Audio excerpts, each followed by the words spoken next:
Playing this on this Godin acoustic electric guitar. Now I have a lot of other really nice instruments, but I wanted to play this so you could hear it without any camouflage. There's no distortion, there's no effects. Got a little reverb on the sound just to make it, but there's nothing covering up anything. Whatever I'm doing, if it comes out clink, clink, clink, it's because there's no killer tone. There's no, I'm not trying to deceive anybody. I'm just trying to play and show, hey, this is what's coming out. Whatever's going to come out of here is whatever. Now I use this guitar in hundreds of sessions before acoustic electric guitars were available, and it's pretty beat up. You can hear the frets are almost worn out. Robert Godin made this, and this was one of the first guitars I could find that I could double things that I would do an electric guitar and use it to clean up the sound of a distorted instrument by doubling the parts and blending them together to actually make it a fuller sound. Little secrets. Now the important thing about using any technique, let alone my suppling little finger technique, is to use it in a musical way. There's no sense in using it as a one-trick pony kind of thing, like, hey everybody, look what I'm going to do. Most of the time I use these things and I don't even realize until guys go, what did you just do? What is that? And I just recently recorded a version of a song, Smokey Robinson song called Tears of a Clown. And I did it with guitar, bass, drums, and a girl singer. And obviously the original has the Detroit Symphony Orchestra playing on the opening riff. So basically the song is...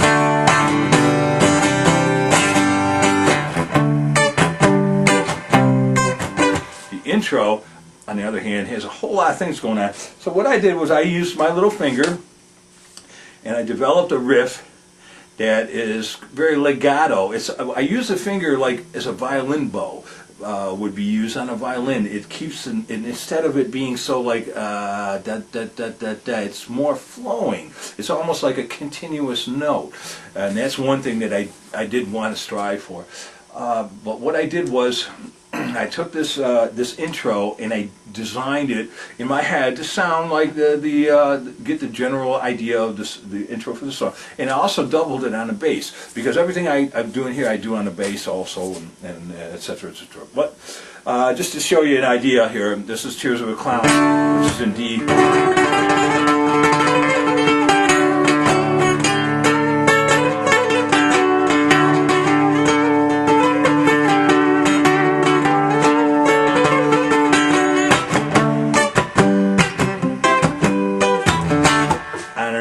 So the idea is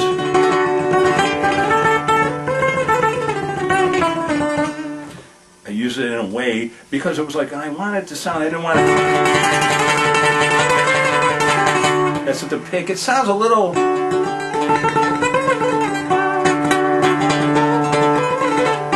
and obviously being this is just an acoustic electric guitar, there's no cheese or anything. I am just trying to show you that using a technique in a musical way is very, very, very important.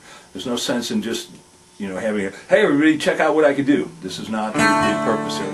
But again, I hope this is help answer some of the questions that was brought up in the forum on TrueFire.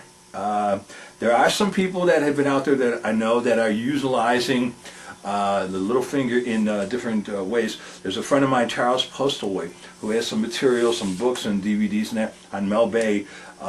That's a legitimate classical guitarist who actually uses the little finger in playing in our exercises and examples and that. And I would suggest strongly to check that out. And then my friend Gustav Assisi Brazil has a book about hybrid picking where he does a lot of stuff that if you want to get into opening up your right hand, because a lot of the music, it isn't about just non-stop soloing, it's about playing rhythms and playing within what you know already. You can take what you already know as far as your left hand and suddenly attack it in 50 different ways, and you've got a whole new vocabulary that just opens up immediately. So if you start using your right hand and plucking notes, even if you're not Segovia, if you just pluck, pluck, pluck, pluck, pluck, you can suddenly have different attitude come out of your instrument. So it's really important to me and hopefully to you.